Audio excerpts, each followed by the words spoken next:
नमस्कार, मी हेमंत देसाई. कंगना राणावत या खासदार आहेत आणि कशा मूर्खासारख्या वक्तव्य करत होत्या म्हणून त्याबद्दल मी कालच बोललो. पुन्हा एकदा भाजपच्या एका भंपक आणि बेताल बडबड करणाऱ्या, वाचाळ वक्तव्य सतत करणाऱ्या खासदाराबद्दल बोलण्याची पाळी येईल असं वाटलं नव्हतं. पण निशिकांत दुबे हा एक अत्यंत उर्मट आणि नालायक खासदार आहे असं म्हणणं भाग आहे. नेहरू हे भारताचे पहिले पंतप्रधान आणि भारताच्या विकासाची पायाभरणी करण्याचं काम, इथल्या लोकशाही व्यवस्थेचं पायाभरणी करण्याचं काम त्यांनी केलं. आणि अशा पंतप्रधानाबद्दल ते रंगेल होते अशा प्रकारचं एक वादग्रस्त वक्तव्य त्यांनी संसदेत केलं. आणि परत ते म्हणाले, मी या विधानावर ठाम आहे. चर्चा कशाची चालली होती? परीक्षा पद्धतीच्या पेपर फुटीच्या बद्दलच्या विधेयकाची चर्चा होती. तिथे नेहरूंचा काय संबंध? आणि नेहरूंचे जे काम, अलौकिक काम केलं, त्यांच्याबद्दल बोलण्याची लायकी आहे का या निशिकांत दुबेची? कुठली टुकार माणसं या भारतीय जनता पक्षाने आपल्या पक्षात घेऊन मोठी केलेली आहे का? जाणीवपूर्वक हे नेहरूंचा द्वेष पसरवण्यासाठी अशी माणसं घेतलेली आहेत आणि त्यांना प्रोत्साहन मिळतं आहे, हे पाहायला लागेल. या निशिकांत दुबेंनी त्यापूर्वी सरन्यायाधीशांबद्दल सुद्धा जर अशीच ते वक्तव्य करत राहिले, काय होतं ते वक्फ विधेयका जे मंजूर झालं त्याला मान्यताही मिळाली, पण त्याच्या काही सुधारणा थोड्या काळाने राबवल्या पाहिजेत असं मत त्यांनी व्यक्त केल्यानंतर, तुम्ही हे असंच वागणं ठेवलं तर गृहयुद्ध होईल देशामध्ये असं ते म्हणाले.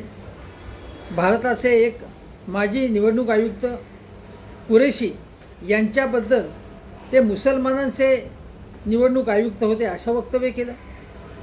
त्यानंतर ठाकरे बंधूंबद्दल बोलताना हे गल्लीमध्ये ते बोलतात, महाराष्ट्राच्या बाहेर आले तर आपटून आपटून मारू असं ते म्हणाले त्यांच्याबद्दल.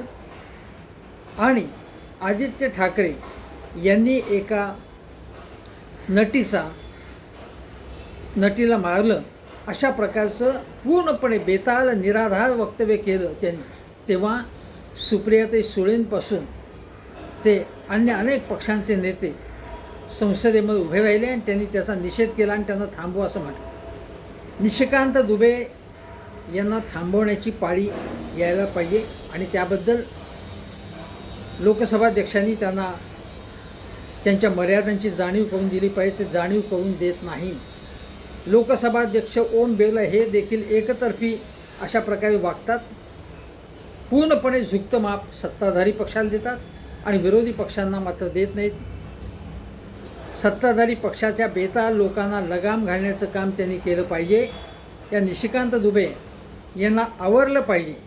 आणि भारतीय जनता पक्षामध्ये देखील जे जबाबदार नेते आहेत त्यांना 2 शब्द शहाणपणाचे सांगितले पाहिजेत. अन्यथा संसदेबद्दलचा आदर कमी होत जाईल. लोकशाहीच्या दृष्टीने हे दुर्दैव आहे. आता माझ्या या व्हिडिओनंतर लगेच मग त्यांनी अमुक केलं, ते तेव्हा बोलले, तेव्हा तुम्ही कुठे होतात असं जे बोलतात त्यांना मी एवढंच सांगू शकतो की मी त्या वेळी त्या व्यक्तीबद्दल बोलत होतो. आज निशिकांत दुबेचा विषय आहे, दुबेंचा विषय आहे, त्यांच्याबद्दल बोललो. आणि निशिकांत दुबे यांचा निषेध जेवढा करावा तेवढा थोडा आहे आणि तो मी निषेध करतोच आहे. त्यांचा धिक्कार करतो. आणि त्यांनी लोकसभेचाच नाही, देशाचा एक प्रकारे अपमान केला आहे. नेहरूंच्याबद्दल वाटेल ते बोलून, याबद्दल मी त्यांचा धिक्कार करतो. आणि काँग्रेस जनांनीसुद्धा त्यांचा निषेध केला पाहिजे, देशभर निषेध केला पाहिजे असं माझं ठाम मत आहे, माझी मागणी आहे, माझं आवाहन आहे. धन्यवाद.